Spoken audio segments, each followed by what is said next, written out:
Hey, SJ. Good luck, tol.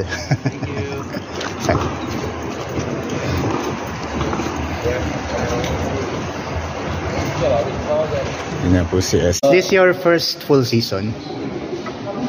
Hindi. Actually, last season, full season. No, I mean, nag-start ka from the beginning ng last season? Yeah. Okay.